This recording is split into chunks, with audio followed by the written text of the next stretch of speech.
Welcome to Invest with Neko B. Please like and subscribe to our YouTube channel.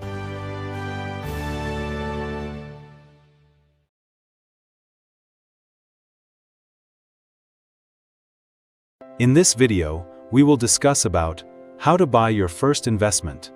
Please like, subscribe, and share this video.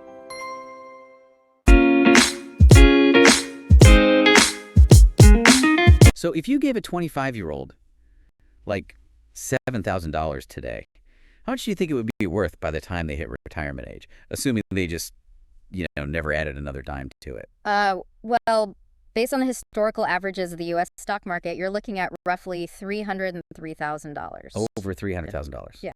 From a single one-time deposit, which is already crazy. But here's the truly wild part of that math.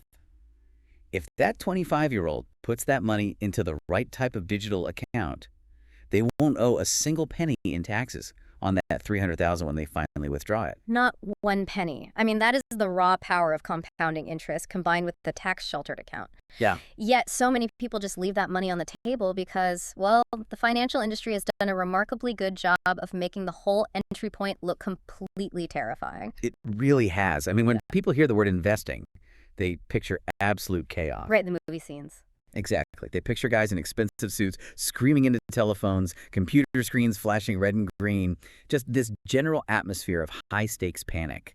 It feels like you need a finance degree, nerves of steel, and like a secret handshake just to participate. And the industry thrives on that perception, honestly. It justifies their high fees. They throw around all this jargon like bid-ask spreads and expense ratios just to make the process seem totally impenetrable to the average person. Right. But the reality of investing today, especially for someone just building long-term wealth, is the absolute definition of mundane. The actual physical process takes, 10 to 15 minutes? Yeah, if that. You can do it from your couch, in sweatpants, without ever actually speaking to another human being. And that beautifully mundane reality is exactly what we are getting into today. Welcome to this deep dive. Yeah. Our mission today is highly, highly practical. We are taking a massive stack of sources, financial guides, broker comparisons, SEC-regulated investment manuals, and we're distilling them into a totally foolproof, step-by-step walkthrough. A warm welcome to the market. Exactly. The goal is to take you from absolute zero to owning a piece of the 500 largest companies in America. And we're going to explain the actual mechanics behind the scenes, so you understand exactly why you are clicking the buttons you're clicking. So let's start at square one, the gatekeeper. Before you can buy a single share of a company, you need a place to put it, right? I can't just log into my regular checking account and say, give me one share of Apple, please. I need something called a brokerage account. Right. So mechanically speaking, what is the actual difference between my checking account and a brokerage account? It really just comes down to what the account is legally allowed to hold. So your bank account is designed to hold cash and process everyday transactions. But a brokerage account is a specialized financial vessel. It's designed to hold securities. Things like stocks and bonds. Exactly. Stocks, bonds, exchange-traded funds, or ETFs. It essentially acts as the bridge between your cash and the stock market. You move cash from your checking account over into this brokerage account, and then the broker executes the trades on your behalf and holds the investments in your name. The sources have this really great way of looking at it. Think of a brokerage account as a specialized digital garage. You use your normal bank account to actually pay for the car, but the brokerage account is where the car actually lives and grows in value over time. I love that analogy. It's perfect. But, setting this digital garage up involves a bit more friction than just signing up for a Netflix account. Oh, for sure. The sources point out that when you go to open one of these, they are going to ask for some highly sensitive information like your full legal name, your employment status, and your social security number. Yeah. And for someone doing this online for the first time, typing their social security number into a random web form can trigger immediate alarm bells. Oh, it's entirely reasonable to feel hesitant about that. But it's important to know this isn't the brokerage firm just being nosy or, trying to sell your data to marketers. Right. It is a strict legal requirement enforced by the SEC and FinCEN. FinCEN being the Financial Crimes Enforcement Network, right? Exactly. They operate under these strict know your customer laws. Which are basically designed to prevent money laundering. Precisely. The federal government has to ensure that criminals aren't using the stock market to wash illicit funds. So the broker is legally obligated to verify your identity. When you type in that social security number, they're running it through a heavily encrypted database just to confirm you are who you say you are and that you aren't on any international watch lists. It's just a standard secure mechanism. Yeah, of the modern financial system, total routine. Okay, so we understand the required account. We know they need our real identity. But before we even pick a specific company to open this account with, we have to decide what kind of tax rules apply to it. And the sources highlight a massive difference between a standard taxable brokerage account and a Roth IRA. This is such a crucial fork in the road. It really comes down to how you want to handle the IRS. A standard taxable brokerage account gives you maximum flexibility. There are no contribution limits. You can pull your money out literally whenever you want. But that flexibility comes with a really heavy tax drag. Every single year, you'll owe taxes on any dividends your investments pay out. And if you sell an investment for a profit, well, you owe capital gains taxes on that growth. So even if I don't pull the money out of the account to go spend it, if I just sell a stock at a profit to buy a different stock, the IRS wants a cut right then and there. Yes, that's what they call a taxable event. And over decades, paying those taxes bleeds away a significant portion of your compounding growth. Which brings us to the alternative, the Roth IRA. Now, IRA stands for Individual Retirement Account. But what exactly makes the Roth part of that so powerful? The whole mechanism of a Roth IRA is built on after-tax dollars. When you put money into a Roth IRA, you're using cash from your bank account that you've already paid income tax on, right? Money from your regular paycheck. Right, the taxes were already taken out by my employer. Exactly. Because you already paid the tax toll on that seed money, the government makes a legal pact with you. All the growth that happens inside that account, whether it's dividends or massive capital gains, is completely shielded from taxes. And when you withdraw it in retirement, every single penny is tax-free. Going back to our opening math, that 25-year-old who turned $7,000 into over $300,000. In a taxable account, the government is taking a massive slice of that $293,000 of pure profit. A huge slice. But in a Roth IRA, the investor keeps all of it, every dime. Which is exactly why financial experts almost universally recommend that beginners prioritize maxing out a Roth IRA before they even think about opening a standard taxable account. The tax-free compounding over decades is simply too powerful to ignore. You're basically legally opting out of future taxes on your investment growth. Yep, that's exactly what it is. All right, so Roth IRA is the clear winner for long-term wealth. Now we have to pick the actual company to build this account with. And the industry landscape changed dramatically a few years ago. Major brokers shifted to zero commission trading. It used to cost, what, $5 or $10 every time you wanted to buy a stock? Yeah, sometimes more. Now it costs $0.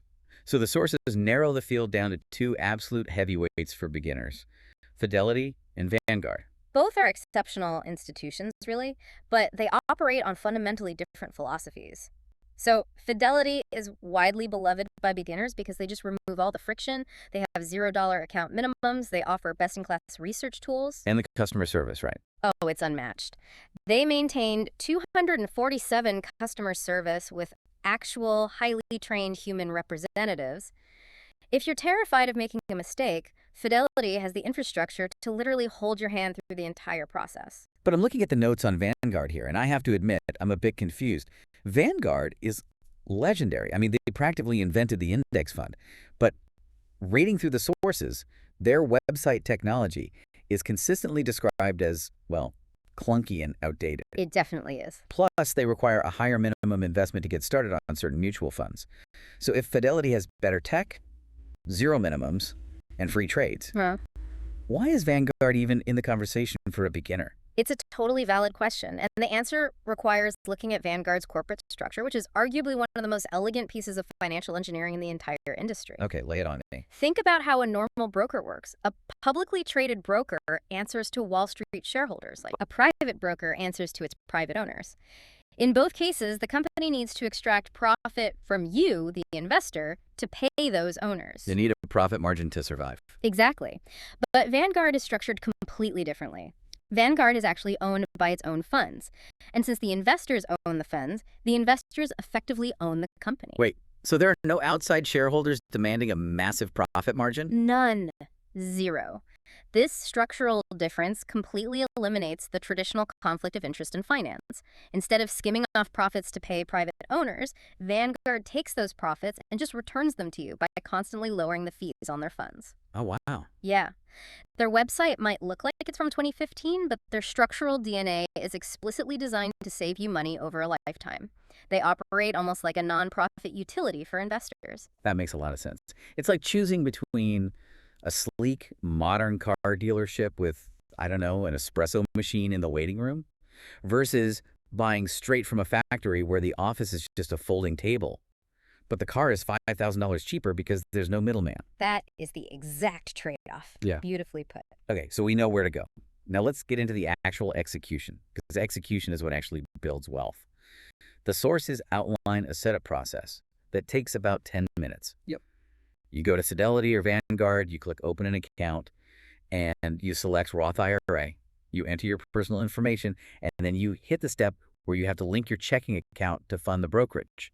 And this is where a lot of people just freeze. Oh, totally. Because they're being asked to type their bank login credentials into a third-party website. Security is paramount here, so that hesitation makes sense. But what you need to know is that major brokers do not actually store your bank passwords. They use a secure API mechanism, usually facilitated by a company called Plaid. When you link your bank, you are actually logging into your bank's own secure portal. Your bank then generates an encrypted token and just hands that token to the broker. So the broker only gets permission to move the funds. They never actually see your password. Exactly. They Now, never see it. That definitely takes the anxiety down a notch. So you link the account and you tell the broker to transfer, say, $100 from your checking over to your new Roth IRA. And that movement of money happens via an ACH transfer, the automated clearinghouse. Right. It's the standard electronic network banks use to talk to each other. It's completely free, but it is not instant. ACH transactions are processed in massive batches overnight, so it typically takes 1 to 3 business days for the cash to actually clear and arrive at the broker. Okay. And when it finally arrives, it lands in something called your settlement fund. And I want to put a massive spotlight on this because the sources cite this as one of the most tragic mistakes beginners make. When your money lands in the settlement fund, it is not invested in the stock market. It is entirely 100% uninvested. Can you explain the mechanics of a settlement fund? Like what is actually happening to my money while it just sits there? Think of a settlement fund as the cash register inside your brokerage account. Usually, the broker automatically sweeps that money into a government money market fund. It's highly secure, and it earns a modest interest rate lately, around 4 or 5% by holding short-term government debt. Okay, so it's earning something. Right, but it is not exposed to the stock market. It is purely cash waiting for a trade order. So if you just deposit $5,000 and log out, assuming you've quote-unquote invested, you're going to log back in 20 years later and find that your money just barely kept up with inflation. Meanwhile, the broader stock market tripled. It's a heartbreaking scenario, and it happens all the time. Transferring the money is only step one. You have to actively give that money instructions. Which brings us to the actual purchase. The cash is cleared. It's sitting in the settlement fund. Now comes the part that really paralyzes people. What do you actually buy so you don't lose your hard-earned money? Yeah. Because the internet will scream at you to buy like the hottest AI stock or some crazy volatile cryptocurrency. Right, ignore the internet. The sources heavily advocate for something entirely different for your first purchase, a broad S&P 500 index fund, specifically exchange-traded funds, or ETFs, with ticker symbols like VOO or VTI. Okay, let's break down the mechanism of an index fund. Instead of trying to pick one winning company, an index fund just buys a proportional slice of the 500 largest publicly traded companies in the United States all at once. Yes. And the reason this is so highly recommended is that it removes the risk of a single point of failure. If you buy individual shares of a single tech company and their new product completely flops, your entire portfolio tanks. But an index fund like VOO is a cross-section of the entire American economy. You own Apple, Microsoft, Amazon, Johnson & Johnson, Visa. I think of it like a mixtape. If you buy just Apple stock and they have a terrible quarter, your portfolio tanks. But with VOO, it's like buying now that's what I call music compilation of the American economy. Yeah. If one track skips, the other 499 keep the party going. That's a brilliant way to look at it. You are betting on the macroeconomic growth of the United States, not the day-to-day decision-making of a single CEO. And historically, betting on the broad U.S. economy works, right? Returning that average of about 10% a year over the long haul. Exactly. But the sources point out another massive mechanical advantage to VOO, the fees. VOO charges an expense ratio of just 0.03%. Which is virtually nothing. Right. Now, to a beginner, if a traditional financial advisor offers them an actively managed fund that charges, say, a 1% fee, that sounds completely fine. 1% seems tiny. It sounds like a great deal, honestly. It sounds tiny until you understand the underlying math and why they are charging you that 1%. An actively managed fund charges a high fee because you are paying the salaries of dozens of analysts and portfolio managers who are constantly buying and selling stocks trying to outsmart the market. Which they rarely do. Exactly. VOO charges 0.03% because it's essentially a passive algorithm. It just blindly tracks a list of the top 500 companies by market cap. You aren't paying for human guesswork. And what is the real-world impact of that fee difference over time? Because 1% versus 0.03% doesn't sound like a huge gap. Oh, it is staggering. Let's look at the math from the research. If you invest $100,000 over 30 years in an actively managed fund charging a 1% fee, you will pay roughly $35,000 in fees over those 3 decades. Wait, $35,000 just evaporated to pay for a fund manager's overhead? Precisely. But if you put that exact same amount in an index fund like VOO with a 0.03% fee, you pay a total of just $1,700 over the exact same 30-year period. Wow. The mechanism of low fees ensures that your money stays in your account, compounding for your own benefit. Okay, so we are definitely buying VOO. We know the ticker symbol. But here's a practical hurdle. Let's say one share of VOO currently trades at, I don't know, $470. But our 25-year-old listener only transferred $100 into their settlement fund. Do they have to wait 4 months to save up enough to buy a single share? In the past, yes. The old Wall Street infrastructure forced you to buy whole shares. If you didn't have enough capital, you were just locked out. But modern brokers have solved this with a mechanism called fractional shares. How does that actually work behind the scenes? It's essentially a ledger mechanism. Yeah. The broker, let's say Fidelity, goes out and buys the whole $470 share. Then on their internal ledger, they slice that share up and allocate a fraction of it to your account. Oh, so it's literally like buying a pizza. You no longer have to buy the entire pie if you only have $5. The broker buys the pie, cuts it up, and sells you exactly $100 worth of calories. Exactly. You end up owning roughly 0.21 shares of VOO, and that fraction grows and pays out dividends at the exact same percentage rate as a whole share. That is brilliant because it democratizes access immediately. You don't have to wait on the sidelines. So you type in VOO, you tell the platform you want to buy $100 worth in fractional shares, and then you hit a screen asking for an order type. And suddenly, the jargon is back. It asks if you want a market order, a limit order, or a stop order. For someone who just wants to buy the index fund, what is the right move here? Keep it incredibly simple and select a market order. A market order tells the broker's routing system, execute this trade immediately at the best available current price. Okay, so what are the other two for? Limit orders and stop orders are conditional. They tell the broker to wait until a stock hits a very specific price trigger. Those are tools for active day traders trying to time entries and exits. Right, which we aren't doing. Exactly. If you're buying a broad index fund that you plan to hold for the next 30 years, you do not care if you execute at $470.10 or $470.15. You just want the cash invested. You select market order, hit submit, and you are officially an investor. You now own a piece of the 500 largest companies in America. That is a massive milestone. But, as we know, doing it once with $100 isn't going to fund a retirement. No, definitely not. The math only works if you do it consistently. And that introduces a huge vulnerability, which is human psychology. We get busy, we forget, or we watch the news, get totally scared of a recession, and decide to skip a few months. How do we remove human error from the equation? The secret is automation, and the sources highlight this massive feature. As of lately, both Vanguard and Fidelity allow automated recurring investments directly into ETFs, including fractional shares. So you can literally set it up so that, like on the first of every month, the broker automatically pulls $300 from your checking account via ACH, sweeps it into the settlement fund, and immediately executes a market order for $300 of VOO. Automatically. You don't even have to log in. And this enables a really powerful mathematical strategy called dollar cost averaging. Which means what exactly? By investing a set amount on a rigid schedule, you completely bypass the urge to time the market. When the market is booming, your $300 buys fewer shares. When the market crashes and stocks are cheap, that exact same $300 automatically buys more shares. It enforces discipline and smooths out the volatility over time. Let's run the math on that discipline. If you automate that $300 monthly investment into VOO for 30 years, assuming that 10% historical return, you end up with roughly $1.2 million.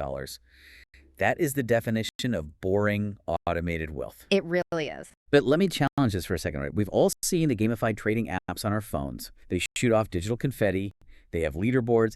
They make it incredibly easy to swipe and trade volatile tech stocks or options. If those apps are also commission-free, why are the sources so adamantly warning beginners to stay away from them? Because the entire user interface of those gamified apps, like Robinhood, is engineered to trigger dopamine and encourage overtrading. The business model of a gamified app relies on you trading constantly. But why? I thought the trades were free. The trades are commission-free, sure, but they aren't totally free. There is a mechanism called the bid-ask spread. It's the tiny, tiny difference between what a buyer is willing to pay and a seller is willing to accept. Okay. The brokerage firm routes your trade to massive market makers who execute the trade and pocket that tiny spread. The broker gets a kickback for sending them the volume. It's fractions of a penny, but when millions of users are trading every single day, it generates billions in revenue. So the app needs you to be addicted to trading just to make money off your volume. Exactly. But for the investor, overtrading is the #1 destroyer of wealth. The data is definitive on this. Retail investors who actively jump in and out of single stocks drastically underperform a simple, boring S&P 500 index fund over a 20-year period. The more you touch your portfolio, the worse you do. Boring is profitable. Excitement is expensive. To protect us from that expensive excitement, the sources actually lay out 3 foundational rules for new investors.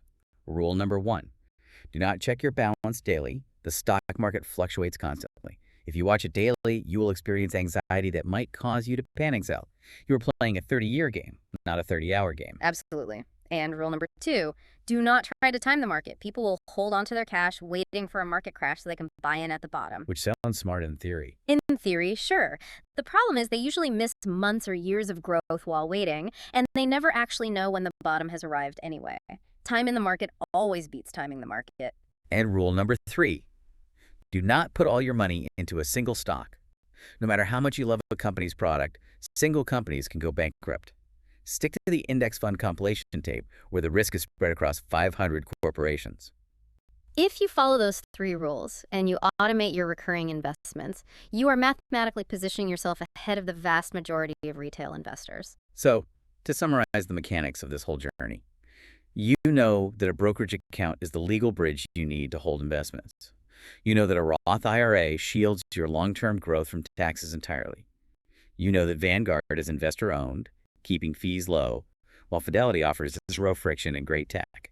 You know how Plaid securely links your bank, and how ACH transfers move the money. Yep. You know that money sitting in a settlement fund isn't invested until you execute a market order. And you know how fractional shares let you buy into a low-cost S&P 500 index fund like VOO with whatever cash you have available, completely automated. It really takes the mystery completely out of it. It does. But before we wrap up, I do want to leave you with one final, slightly more advanced concept from the research to think about as your wealth grows. It is the concept of tax drag through asset location. Asset location, not allocation. Correct. Eventually, you might max out your Roth IRA and decide to open a taxable account as well. What the research proves is that where you physically locate specific investments matters immensely. Yeah, give me an example. Let's say you want to hold high-yield corporate bonds, which pay out a lot of regular income. If you hold those bonds in a taxable account, the IRS taxes that income every single year. The research notes that this specific tax drag can quietly erode your compounding returns by up to 1.6% annually. I mean, 1.6% sounds like a rounding error to a beginner. It does. But over a 30-year timeline, losing 1.6% of your compounding growth annually can literally cost you hundreds of thousands, if not millions of dollars. Yeah. If you instead locate those exact same high-yield bonds inside the tax-sheltered walls of your Roth IRA, that 1.6% drag completely vanishes. It proves that as your portfolio becomes more complex, understanding the legal structure of your accounts is just as important as picking the right investments. It's not just about building the portfolio, it's knowing exactly which asset goes into which legal bucket to avoid the IRS rusting out the engine. That is definitely something to analyze as the balances get larger. Absolutely. But for today, your mission is incredibly simple. Take that 10-minute leap, open the Roth IRA, link the checking account, and execute a market order for your first fractional share of an index fund. It turns out you don't need the expensive suit, you don't need to shout into a telephone, and you definitely don't need Wall Street's permission to build wealth. You just need to set up the automation and let time do the heavy lifting. Thank you for joining us on this deep dive. Now, go get that first share. That's a wrap for today. See you tomorrow with another lesson. Don't forget to like and subscribe. See you then. The information provided on this podcast is for educational and informational purposes only and should not be considered financial, investment, or legal advice. I am not a financial advisor, and the strategies or assets discussed may not be suitable for your personal financial situation. Investing involves risk, including the loss of principal. You should always consult with a licensed professional before making any financial decisions.